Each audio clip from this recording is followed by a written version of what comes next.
অনেক অনেক ধন্যবাদ জানাই আমাকে অভিনন্দন দেওয়ার জন্য। ওনার সঙ্গে এক মঞ্চে আমার এই সম্মান নেওয়া, এটা আমার কাছে অনেক বড় ব্যাপার।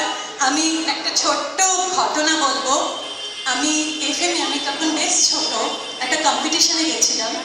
তো আমি গিয়ে দেখি বনশ্রীদি ওখানে জাজমেন্ট করছে, কিন্তু ফার্স্ট হয়েছিলাম দিদি।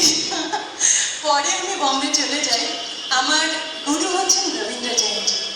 তো সব সময় যখন উনি আমাকে বলেন তুই হচ্ছিস আমার কলকাতার বনশ্রী আর হৈমন্তী, সবসময় উনি বলেন। আমি যখনই যাই আমার সঙ্গে সবসময় আপনাদের গল্প করেন দিদি, আর বলেন যে তুই আমার কাছে এলে আমি সেই মানুষগুলোকে পাই, আমার মনে হয় আমি আবার সেই কলকাতায় রয়েছি।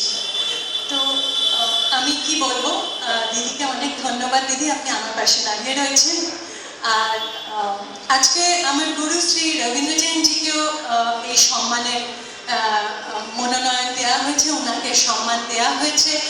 উনি আমার মাধ্যমে মেসেজ পাঠিয়েছেন, আপনাদের জন্য অনেক অভিনন্দন পাঠিয়েছেন।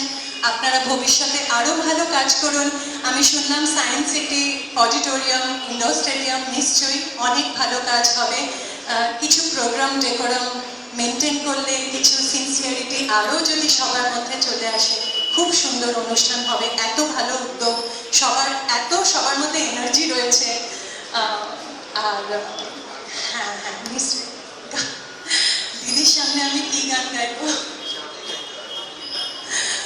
আচ্ছা, আমাকে এখান থেকে রিকোয়েস্ট করা হয়েছিল, আমার কাছে কিছুই নেই, আমি একটা আমার ইলেকট্রনিক তানপুরা আচ্ছা রবীন্দ্র জয়ন্তীর সুরে আমি শোনাচ্ছি।